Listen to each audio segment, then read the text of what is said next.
성남에 사는 60대 장미연 씨는 혼자 사는 아버지의 생일을 맞아 아버지를 집으로 초대했습니다. 데리러 가겠다고 해도 굳이 혼자서 오겠다는 아버지의 고집으로 장 씨는 음식을 차리며 아버지를 기다리고 있었습니다. 장 씨는 요새 병원에 다니며 우울증 약을 먹고 있었습니다. 남편은 일찍이 세상을 떠났고 아들 둘도 결혼해 가끔만 연락하면서 지내고 있습니다. 장 씨는 요새 하루하루 의욕이 없고 무기력감에 시달리고 있습니다. 요양보호사로 일을 하고 있었던 장 씨는 일이 적성에 맞지 않았고 스트레스를 받으며 일을 했으며 요 근래 친한 지인들과도 갈등이 생기기도 했습니다. 뿐만 아니라 남은 노후 생활 동안 경제적으로 잘 버틸 수 있을지, 그리고 자식들에게 자꾸만 잔소리하게 되고 삐지는 것도 심해지는 것 같았습니다. 그렇게 장 씨는 우울한 마음으로 요 며칠 사이 아무것도 하지 않고 있다가 아버지의 생신이 다가와 힘든 몸을 일으켜 장을 보고 요리를 했습니다. 시간 맞춰 오기로 했던 장 씨의 아버지는 약속 시간이 지나도 한동안 오지 않았습니다. 항상 약속 시간은 칼같이 지키는 아버지가 오지 않자 장 씨는 갑자기 안 좋은 생각들이 스쳐 지나갔습니다. 장 씨는 원래 아버지를 집에 모셔 살기를 원했지만 아버지는 예전부터 쭉 살았던 곳에서 살고 싶다며 장 씨의 제안을 거절했습니다. 아버지의 나이가 80대였기에 장 씨는 매일같이 아버지에게 전화해 안부를 물었습니다. 이날도 장 씨는 익숙하게 아버지의 핸드폰 번호로 전화를 걸었습니다. 하지만 어떤 이유에서인지 장 씨의 아버지는 전화를 받지 않았습니다. 장 씨는 3번 연달아 아버지에게 전화를 걸었습니다. 장 씨는 갑자기 식은땀이 났고 당장 나갈 채비를 하기 위해 옷장으로 향했습니다. 하지만 3번째 전화를 걸었을 때 아버지는 뒤늦게 전화를 받았습니다. 왜 자꾸 전화해? 가고 있는데. 아이고 아버지, 놀랬잖아요. 원래 제 시간에 오시던 분이 전화까지 안 받으시니 거의 다 왔어. 오늘도 걸어오시는 거예요? 날도 추운데 택시 타고 오시라니까. 무슨 비싸게 택시야. 나 아직 건강해. 뒤이어 장 씨의 아버지가 장 씨의 집 안으로 들어왔습니다. 장 씨는 80대의 나이에도 1시간 정도 거리를 걸어 다니는 아버지가 참으로 존경스러웠습니다. 아버지는 많은 음식을 차릴 필요 없다고 했지만 장 씨는 준비하다 보니 생일상을 아주 거하게 차렸습니다. 뭘 이렇게 많이 차렸어? 소식하는 게 좋다니까. 하다 보니 많아졌어요. 남으면 싸드릴게요. 장 씨의 아버지는 말은 그렇게 하지만 장 씨가 해준 상차림에 꽤나 감동한 듯 했습니다. 장 씨는 그렇게 아버지와 저녁을 먹었는데 영 입맛이 없었습니다. 장 씨는 젓가락으로 깨작깨작 밥을 먹다 이내 젓가락을 내려놓았습니다. 무슨 고민 있어? 사실 요새 무기력하고 머리가 너무 복잡해요. 뭔가 인생이 꼬여가는 것만 같아요. 너무 사소한 하나하나까지 다 놓치고 싶지 않아서 그런 거 아니야? 나이 드니 능력에 비해 욕심이 는 것 같다는 생각이 들기도 해요. 나이 들면 내려놓으라는 말 못 들어봤어? 나이 들어서 포기하지 말아야 할 것들도 분명 있지만 포기하면 좋은 것들도 많이 있어. 포기요? 포기한다는 건 뭔가 나쁜 의미로 다가오는 것 같아요. 포기하는 것도 용기야. 특히나 나이 들어서는 더욱 그렇지. 꼭 포기한다는 게 나쁜 것만도 아니야. 그럼 뭘 포기해야 하는데요? 장 씨는 아버지에게 차를 한 잔 타며 무언가 깨달음을 얻고 싶은 마음에서 물었습니다. 인터넷을 하다가 좋은 글을 발견했어. 장 씨의 아버지는 좋은 글을 사진 찍어놨다며 장 씨에게 보여줬습니다. 아버지가 보여준 사진에는 다음과 같은 글이 적혀 있었습니다. 싫은 것은 하지 마라. 미운 사람은 만나지 마라. 가기 싫은 자리는 가지 말고 먹기 싫은 건 먹지 마라. 살다 보니 인생 짧더라. 경우에 어긋나지만 않는다면 너 자신에게 집중하고 살아라. 이 글은 안은영 작가님이 쓰신 여자 공감이라는 책에 나온 글이었는데 장 씨의 아버지는 이 글이 공감되고 딸에게 도움이 될까 싶어 보여졌습니다. 장 씨의 아버지가 장 씨에게 조언한 첫 번째는 싫은 것, 싫은 사람, 싫은 자리, 먹기 싫은 음식은 굳이 먹지 말라는 것이었습니다. 여러분은 이 말에 공감하시나요? 장 씨의 아버지는 사실 어린 시절 인맥을 굉장히 중요하게 생각했습니다. 하지만 어느 순간부터 그 많던 친구들과 모두 연을 끊었습니다.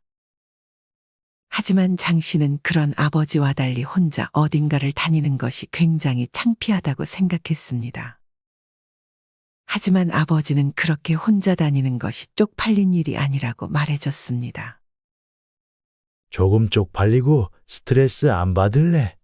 아니면 덜 쪽팔리더라도 스트레스 받으면서 싫은 사람이랑 어울릴래? 장 씨의 아버지는 이에 더해 다음과 같은 사람들과는 얼른 연을 정리하는 게 좋을 것 같다며 장 씨에게 조언했습니다. 주변에 얻어만 먹고 식사 한 번 안 사는 사람 있지 않아? 이런 아버지의 말에 장 씨는 바로 장 씨의 오랜 친구 최 씨가 떠올랐습니다. 장 씨의 아버지는 아무리 성격이 조금 차가운 것 같아도 나에게 기꺼이 밥을 산다면 그 사람은 나와 관계를 이어나갈 의지가 있는 사람이라며, 반대로 아무리 상대의 비위를 맞추며 말로만 친절해도 만약 밥값을 기꺼이 내지 않는다면 그 사람은 상대를 존중하지 않는 사람이라고 조언했습니다. 여러분 주변에도 이런 지인이 있나요? 만나면 다른 건 다 괜찮지만 유독 밥값을 계산할 때만 되면 뒤로 빠지거나 의자에서 늦게 일어나거나 해서 여러분이 자연스럽게 매번 밥값을 결제한 경험이 있을 것입니다. 그렇게 해서 나중에 돈이라도 일부 보내주면 다행이지만 나이가 들면 더욱 뻔뻔해지는 사람들이 많아지는 것 같습니다. 장 씨의 아버지는 이렇게 밥값에 인색한 친구는 하루빨리 손절하라고 장 씨에게 조언했습니다.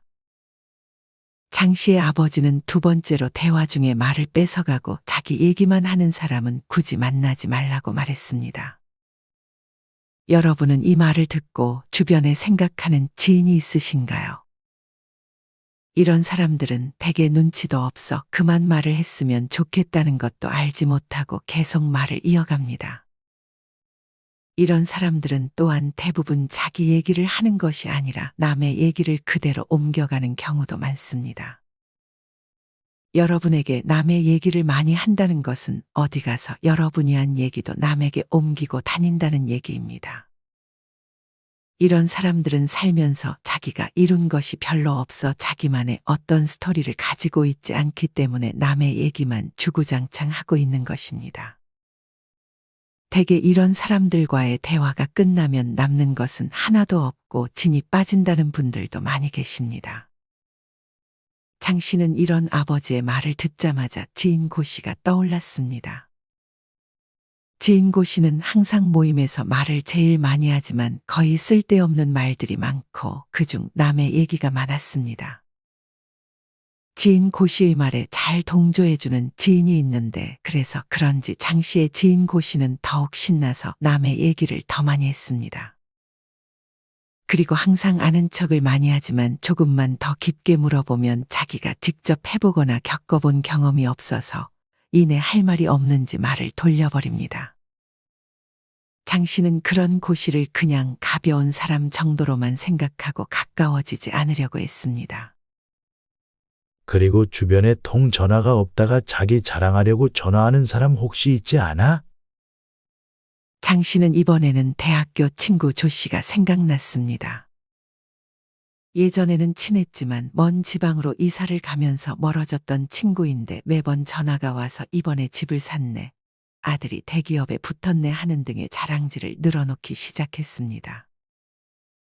장 씨는 그럴 때마다 축하의 인사를 건넸지만 장 씨의 아들들은 힘들게 살고 있고 자신은 지금 집값이 그렇게 많이 오르지 않은 집에 살고 있었기 때문에 그런 친구의 말이 달가울 리 없었습니다. 장 씨는 어느 순간부터 이 친구의 전화를 피하기 시작했습니다. 아버지는 제 상황을 어쩜 그리 잘 아세요? 너뿐만 아니라 많은 사람들이 그런 친구들을 옆에 두고 있고 그저 오래됐다는 이유로 외롭다는 이유로 스트레스를 받으면서 관계를 유지하고 있지. 장 씨의 아버지는 마지막으로 장 씨에게 별로 위생적이지 않은 사람은 멀리하라며 장 씨에게도 항상 나이가 들수록 위생을 관리하라고 조언해 줬습니다. 간혹 보면 식당이나 헬스장에서 화장실을 분명 갔다 왔는데 손을 씻지 않는 사람들이 보입니다. 사실 이런 분들이 꽤 많은 것 같습니다. 같이 식사를 하는 입장에서는 기분이 좋을 수는 없습니다. 그리고 외모적으로 깔끔하지 못하고 더럽게 하고 다니는 분들이 있습니다. 사실 이렇게 만나는 자리에서 단정하지 못하게 나오는 것은 상대에 대한 예의가 아닙니다. 아무리 가깝고 오래된 친구라고 해도 편하니까 대충 하고 나가는 것보다 어느 정도 깔끔함을 유지하고 나와야 상대도 여러분을 창피해하거나 피하지 않을 것입니다. 장 씨는 이번에는 자기가 좀 위생적이지 못하게 다닌 것 같다며 자신을 돌아봤습니다. 무기력과 우울증을 핑계로 요새는 더더욱 위생이나 청결을 신경 쓰지 못했던 장 씨였습니다. 장 씨의 아버지가 장 씨의 집을 봐도 그게 보였습니다. 아버지가 온다고 장 씨는 그냥 보이는 것만 대충 치워놓았습니다. 이번에 그냥 동창 모임도 가지 말까 봐요. 제각각 삶과 처지가 다른데 시기 질투 험담뿐이고 그 뒤엔 감정 상처로만 남더라고요. 아버지는 싫은 자리에 참석하지 말고 싫은 사람과 굳이 어울릴 필요 없다고 장 씨에게 조언했습니다. 사실 싫은 일을 하지 말라는 건 조금 조심스러운 부분이야. 장 씨의 아버지는 나이 들어 싫은 일은 하지 않는 것이 좋다고 말했지만 만약 돈을 벌 수 있는 수단이 그거밖에 없다면 현실적으로 하는 것이 좋다고 했습니다. 하지만 만약 언제든 다른 내가 좋아하는 일로 돈을 벌 수 있다면 원래 하던 일보다 돈을 조금 적게 벌더라도 얼른 좋아하는 일을 찾으라고 말했습니다. 그 말을 들은 장 씨는 이제껏 자기가 좋아하는 일을 찾아보지 못했다며 혹시 내가 할 수 있는 다른 일이 있는지 알아보겠다고 아버지에게 말했습니다. 첫 조언부터 정말 좋은 얘기네요. 그 다음 포기해야 할 게 뭐가 있을까요? 뭔가를 해야 하는 것보다 포기하는 거라 오히려 쉬울 것 같은 느낌이 들어요. 그치? 두 번째는 불필요한 소비 습관을 줄이는 게 좋아. 사실 이 말도 좀 뻔하긴 하지. 근데 많은 사람들이 안다고만 생각하고 실제로 직접 하지는 않아.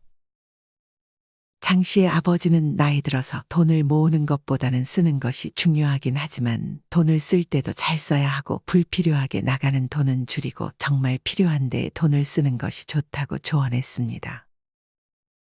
사실 나이 들어서 소비를 줄이라고 하면 그렇게까지 구질구질하게 살아야 하냐고 반론하는 사람들도 많아. 근데 생각해봐. 돈을 쓰지 말라는 게 아니라 필요하지 않은 소비를 줄이라는 거야. 만약 여기서 소비를 줄이면 다른 데에 내가 돈을 쓰고 싶은 곳에 더 잘 쓸 수 있잖아. 장 씨의 아버지는 알뜰한 것은 장점이라며 케첩을 마지막까지 잘라서 다 먹거나 샴푸를 조금씩만 쓰는 것은 알뜰하게 사는 거라고 말했고 자신도 지금까지 그렇게 아낄 수 있는 것들은 아낀다고 말했습니다. 마찬가지로 이런 것도 전혀 창피한 일이 아니라고 말해줬습니다.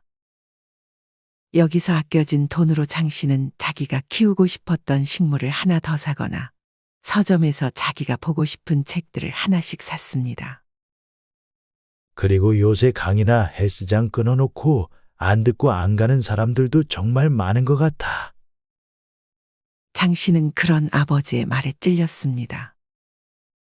자신도 아버지의 말처럼 이번에 꽃꽂이 강의와 헬스장을 1년이나 등록해놓고 3일만 가고 더 이상 가고 있지 않기 때문이었습니다. 그렇게 안 갈 거면 차라리 환불을 해버리는 게 낫지. 환불 못하면 그냥 다른 사람들한테 양도를 하던지. 장 씨의 아버지는 꼭 돈을 들여야만 배울 수 있다고 생각하지 않았습니다. 요새 좋은 유튜브 영상들이 많아 거의 대부분은 돈을 내지 않고 그냥 배울 수 있었습니다. 장 씨의 아버지는 워낙 배우는 것을 좋아했기에 잘 알고 있었습니다. 물론 겨울에는 야외에서 운동을 하기 힘들기 때문에 헬스장도 좋지만 집에서도 충분히 할 수 있는 운동이 많습니다. 유튜브에 홈트레이닝이라고 검색해 보시면 정말 많은 좋은 운동들이 있습니다. 만약 내가 무릎 통증이 있다면 무릎 통증 없는 홈트레이닝이라고 검색해 보시고, 허리 통증이 있다면 허리 통증 없는 홈트레이닝이라고 검색해 보신 후 따라해 볼 수 있습니다. 이렇게 조금 더 구체적으로 검색해 보면 여러분들에게 딱 맞는 영상들을 찾을 수 있을 것입니다. 장 씨의 아버지는 이어서 마음이 급하거나 불안할 때는 소비를 하지 말라고 조언했습니다. 불안 소비라는 말이 있습니다. 이는 감정에 휘둘려서 필요하지도 않은 물건들을 사게 되는 현상을 말합니다. 여러분은 불안이나 스트레스가 쌓였을 때 쇼핑을 하면서 해소하려고 했던 경험이 있으셨나요? 우울할 때 나에게 보상 심리로 없어도 되는 물건들을 구입했던 경험이 있으실 것입니다. 사실 현명한 사람들은 마음이 불안하거나 우울할 때 중요한 결정을 내리지 않습니다. 이때는 판단력이 별로 좋지 못하기 때문에 좋은 결정을 내리기 쉽지 않습니다. 물건을 구매하는 것도 마찬가지고 인생에서 중요한 결정을 하는 것도 마찬가지로 불안할 때 하는 결정은 항상 잘못된 결정일 때가 많기 때문에 마음이 조금 평온해졌을 때까지 기다렸다가 그때 결정해도 늦지 않습니다. 그리고 유행에 무관심해야 소비를 줄일 수 있어. 장 씨의 아버지는 예전에 회사에 다닐 때 계절이 바뀔 때마다, 유행이 바뀔 때마다 옷을 사는 직장 후배가 있다고 했습니다.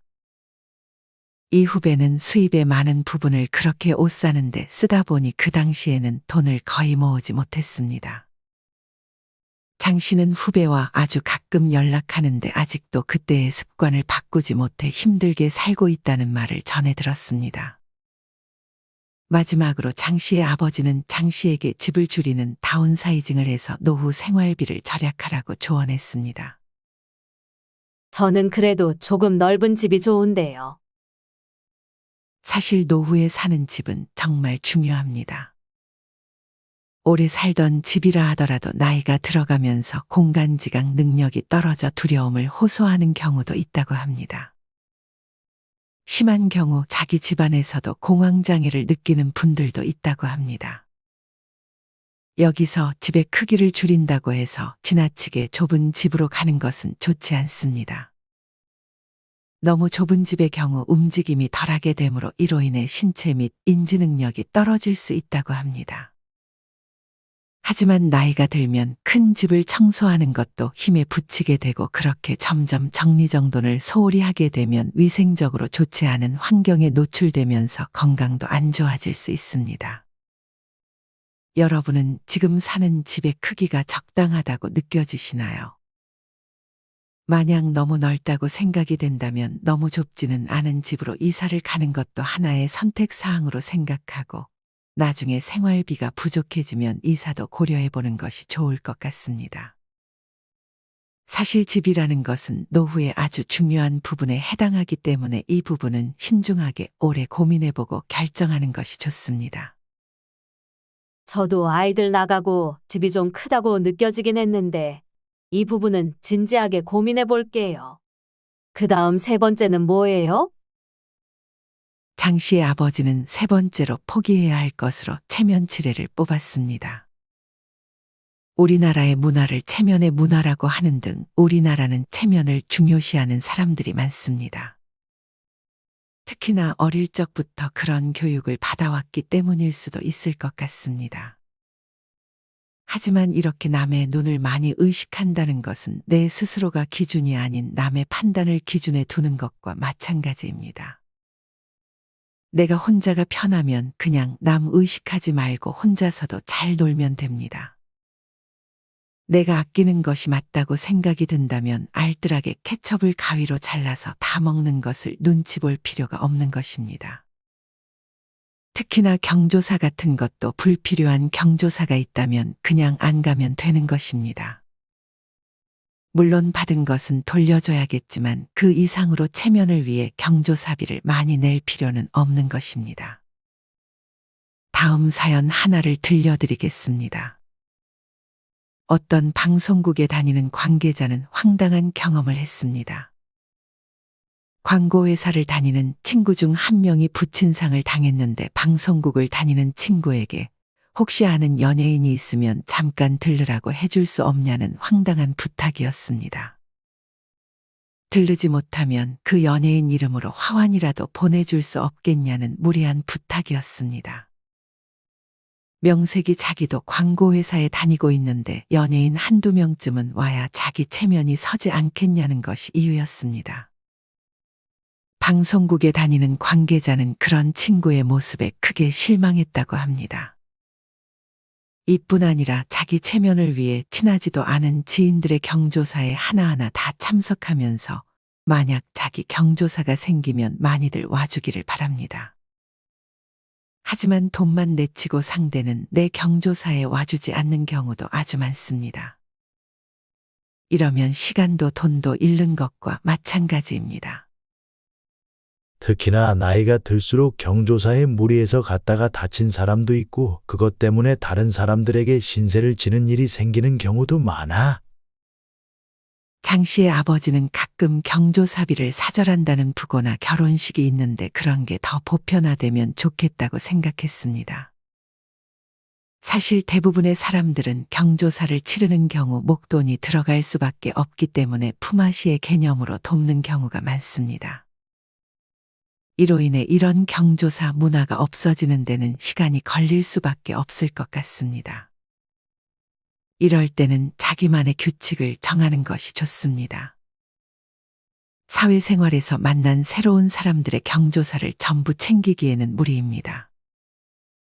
서로 그 사정을 이해해주면 좋지만 그렇지 않더라도 어쩔 수 없습니다. 특히나 만약 새로운 모임을 갖게 된다면 경조사는 공지하지 않는다는 원칙을 처음부터 만들거나 다 같이 돈을 모아 어느 정도만 딱 금액을 정하는 것이 좋습니다. 요즘 경조사비 기본이 10만 원이라고 합니다. 더 가까운 지인의 경우 몇십만 원 단위인데 부담이 안 될래야 안 될 수가 없습니다. 하지만 70대가 넘어가면서부터는 이제 주기만 하고 받는 경우는 거의 없는 나이라고 합니다. 물론 경조사에 가서 지인들과 만나는 재미와 괜찮은 식사를 하는 재미도 있지만 사실 안 갈 수 있으면 안 가는 것이 가장 좋은 것 같습니다. 이렇게 경조사에 참석하는 것도 사실은 체면 때문입니다. 하지만 체면 때문에 자신이 궁핍하거나 불편하게 살 필요는 없는 것입니다. 경조사 연락을 받고 나서 모른 척을 한다는 것이 죄책감이 들기는 하지만 눈 한번 질끈 감으면 그냥 자연스럽게 넘어가지는 일이기도 합니다. 형식적인 관계들도 마찬가지야. 이제 시간도 얼마 안 남았는데 그런데 시간과 에너지를 쓰지 않는 게 좋지. 장 씨는 그런 아버지의 말에 공감하며 며칠 뒤 가야 하나 말아야 하나 고민했던 경조사에 참석하지 않기로 다짐했습니다. 뭔가 전부는 아니지만 그래도 마음이 조금은 편안해지는 것 같아요.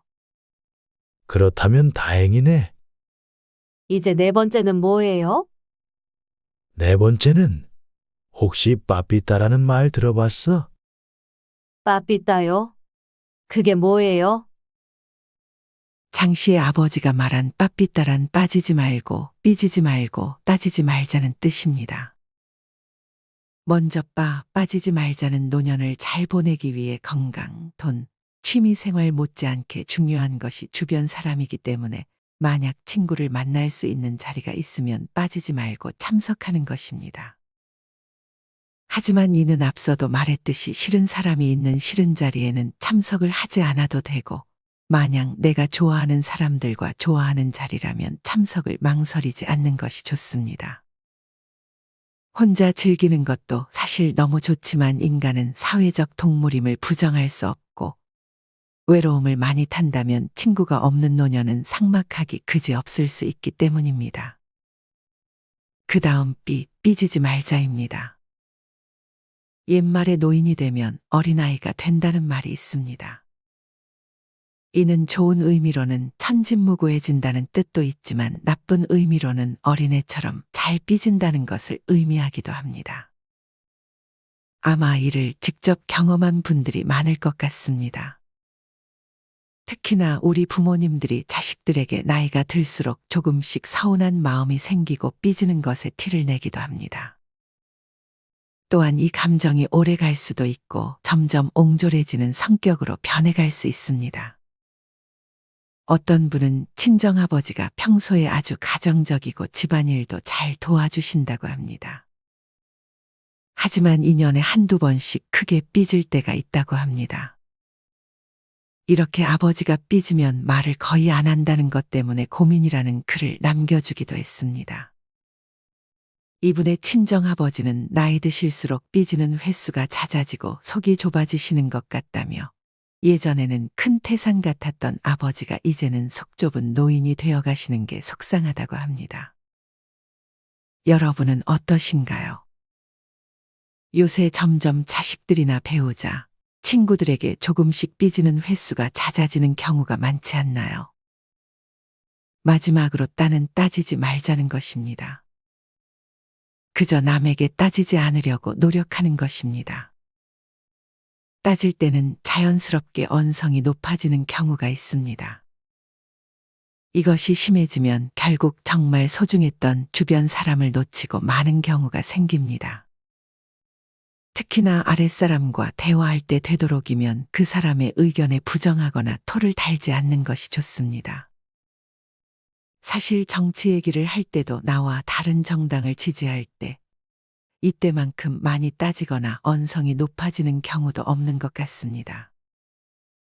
현명한 사람들은 이런 때도 큰 논쟁을 피합니다. 그저 허우하며 웃어 넘기려고 합니다. 나이 들어 이러쿵저러쿵 따지면 그것만큼 취해 보이는 것도 없습니다. 성숙하게 나이가 든다는 것은 곧 이해할 줄 아는 능력을 가진다는 것입니다. 사람뿐 아니라 상황을 이해하고 더 나아가 세상을 관조하는 것이 곧 성숙이라고 합니다. 물론 부당한 상황에서는 목소리를 내는 것이 좋습니다. 이뿐 아니라 일부러 자주 웃는 것도 좋은 방법이라고 합니다. 만약 자기가 의식을 하지 않는다면 어느새 얼굴이 찡그리는 상으로 변해 있는 경우도 있습니다. 어떤 분은 일부러라도 웃고 떠드는 시간을 만든다고 합니다. 웃는 얼굴은 매력 있는 노년이 되는데도 많은 도움을 줍니다. 사실 이 중에 삐지는 것은 내 마음처럼 되지 않을 때도 있습니다. 이럴 때 전문가들이 추천하는 것은 독서입니다. 나이가 들어감에 따라 문장력이나 기억력이 떨어지는 것은 자연스럽지만 독서를 통해 생각의 수준을 한층 끌어올릴 수 있다고 합니다. 독서가 가장 필요한 나이는 직장과 사회를 떠나 다시 가정으로 돌아가는 60대 이후라고 합니다. 이때는 시간적인 여유도 굉장히 많이 생깁니다. 이렇게 독서를 통해 내면을 가꾸고 신체적인 건강을 위해서 한두 가지의 운동을 조금씩 꾸준히 한다면 금상첨화일 것입니다. 빠지지 말고 삐지지 말고 따지지 말자. 빠삐따, 잘 기억하고 있을게요. 이제 벌써 마지막 5번째인가? 마지막으로는 과도한 희생을 하지 않는 것이 좋아. 장 씨의 아버지는 장 씨에게 마지막으로 과도한 희생을 하지 말고 스스로 한계를 정하지 않는 습관을 들이라고 조언했습니다. 간혹 자식들이 성인이 되고 결혼까지 했음에도 자식들에게 뭔가를 희생하면서까지 해주는 부모님들이 계십니다. 물론 요새는 유튜브에서도 자식들에게 많이 해주지 말라는 영상들이 있어 과도하게 희생하는 부모님들은 줄어들었겠지만 아직까지도 희생하는 것을 당연하게 생각하는 부모님과 자식들이 있습니다. 물론 자식에게 희생을 요구하는 부모님들도 있습니다. 이는 정말 하지 말아야 할 행동 중 하나입니다. 이제껏 이만큼 해줬으니 남은 노후는 자기를 챙기며 희생하라는 생각은 좋은 생각은 아닌 것 같습니다. 반대로 여러분들은 자식들이 성인이 됐으면 더 이상 자식들을 위해 희생할 필요 없습니다. 이는 배우자를 위해서도 마찬가지입니다. 예전에 어떤 유튜브에서 퇴직한 남편이 아내에게 자기를 위해 계속 집에서 집안일을 해주기를 바랬습니다. 아내는 평생 나가서 일을 해본 적이 없었는데 뒤늦게 간호사라는 꿈이 생겨 간호사 일을 하며 남은 인생을 살고 싶다고 했습니다. 하지만 남편은 그런 아내를 반대했습니다. 물론 가정마다 상황이 다르겠지만 제 눈에는 남편이 아내에게 희생을 강요하는 것처럼 보였습니다. 이제 퇴직해서 집에서 삼시세끼 밥을 챙겨 먹어야 하니까 아내가 집에 있는 게 더 좋다고 생각했던 것이었습니다. 우리 부모님들 특히나 어머님들의 경우 희생이라는 것이 몸에 배어 있는 경우도 많은 것 같습니다. 하지만 이렇게 희생만 하다 보면 어느덧 인생이 다 흘러 있을 것입니다. 여러분이 진정으로 하고 싶은 것이 있는데 희생하느라 못하게 되면 참으로 후회스러울 것 같지 않으신가요? 여러분은 가족을 위해 이미 충분히 많은 희생을 했습니다. 이제부터는 정말 자신을 위한 삶을 살아보면 어떨까요? 아마 대부분의 사람들이 머릿속에 해보고 싶은 것이 하나쯤은 있을 것입니다. 그중 배워보고 싶은 것도 누구나 있을 것입니다. 나이 들수록 배움이 중요하다는 사실은 많은 분들이 알 것이라 생각합니다. 그럼에도 불구하고 주변을 돌아보면 배움을 멀리하는 분들이 많고 건강만 신경 쓰면 된다고 생각하는 분들도 많은 것 같습니다. 물론 건강은 노후에 제일 중요한 1순위입니다. 하지만 건강에 더해 정신적인 건강에 도움을 주는 배움을 가까이 한다면 보다 성숙하고 품위 있게 나이 들어갈 수 있을 것입니다. 미국 하버드대 성인발달 연구소에서는 전통적으로 노년기로 분류되었던 60에서 70대를 제3연령기인 중년의 시기로 보았을 뿐 아니라 이 시기 역시 새로운 차원의 인생 발전기로 보았다고 했습니다. 여러분이 아직 80대가 되지 않았다면 여러분은 아직도 노년이 아니라 중년인 것이고 배우기에 참 좋은 나이라는 것입니다. 물론 80대 이후에도 충분히 배울 수 있습니다. 예전에 70대 할머니의 댓글을 보고 80대 할머니가 아직 한창이라고 말했던 댓글에 다시 한번 90대 할머니가 80대 할머니에게 당신도 아직 한창이다라는 댓글을 달았던 것을 본 적이 있습니다. 이처럼 지금 여러분의 현재가 여러분의 남은 인생에서 제일 젊은 날입니다. 독일에서 40년간 노인 심리 문제를 다룬 하르트무트 라데볼트 부부는 다가올 미지의 노년 세계에서 행복하게 나이 들어가는 비결은 끊임없이 노력해 배우는 길밖에 없다고 말했습니다. 최근 뇌과학에 의하면 학습 효과는 단지 무엇을 배우는 효과 외에 감정 통제력도 늘어난다는 연구 결과가 있습니다. 앞서 얘기했던 삐지고 따지면서 화를 잘 내고 감정 기복이 심해지는 것도 두뇌 활동이 멈추어 있기 때문이라고 합니다. 배움으로써 진행되는 활발한 두뇌 활동은 오감을 자극하며 정서 안정에 도움을 주고 판단력과 자존감을 높여주는 등의 긍정적인 효과도 있습니다. 아직 생각에만 그치고 배움을 실천하지 못한 분들이 많을 것 같습니다. 이 중 많은 분들이 먹고 살기 바쁘다는 이유로 무언가를 배울 엄두도 내지 못하는 것 같습니다. 하지만 요새 직업훈련을 받기 위해 정부의 지원을 받는 60세 이상의 인구가 급증하고 있다고 합니다. 사실 돈을 버는 것과 배우는 것은 따로 떼어놓지 않아도 됩니다. 고용노동부의 자료에 따르면 2022년 내일 배움 카드 신규 발급자 수는 112만 명 가까이 된다고 합니다. 이 중에서 60세 이상 신규 발급자는 13만 명 정도로 해가 갈수록 증가하고 있다고 합니다. 카드 이름이 내일 배움 카드입니다. 국민 내일 배움 카드는 개인의 역량 개발 및 직업 능력을 향상시킬 수 있는 교육을 수강할 수 있도록 국가에서 훈련비 등을 지원해주는 제도입니다. 아쉽게도 만 75세 이상인 분들은 발급받을 수 없다고 합니다. 내일 배움 카드의 신청 조건을 잘 살펴보시고 만약 가능하다면 지원을 받아 무언가를 배워보세요. 내일 배움 카드 자격 대상 및 신청 방법은 아래 고정 댓글을 참고해 주세요. 만약 아직 경제적인 문제가 눈앞에 있다면 이렇게 국가에서 지원해주는 내일 배움 카드를 활용해 새로운 무언가를 배우면서 직업을 가져보려고 시도해보면 어떨까요? 뭐든 해보기 전까지 알 수 없습니다. 결과가 안 좋더라도 시도해본 사람과 안 될 거라고 생각하며 시도조차 안 해보는 사람들은 나중에 큰 격차가 벌어질 수밖에 없습니다. 여러분은 배움하면 머릿속에 어떤 것들이 떠오르시나요? 수영, 요리, 탁구, 가구 만들기 등 우리가 아직 해보지 못한 다양한 배움이 존재합니다. 오늘 이 영상이 끝나면 당장 무언가 하나를 시도해보는 것은 어떨까요? 장 씨는 오늘 아버지에게 많은 것을 배웠다며 남은 인생 무기력하게 살다 가기보다는 그래도 열심히 살아보겠다고 말하며 아버지를 돌려보냈습니다. 장 씨는 상을 치우며 아버지가 말한 5가지 조언을 다시 되뇌었습니다. 첫째는 싫은 사람, 싫은 자리에는 가지 않는 것. 둘째는 불필요한 소비 습관을 줄이고 마음이 불안할 때는 소비하지 않는 것. 셋째는 체면 치레를 위해 경조사에 참석하지 않고 형식적인 관계를 정리할 것.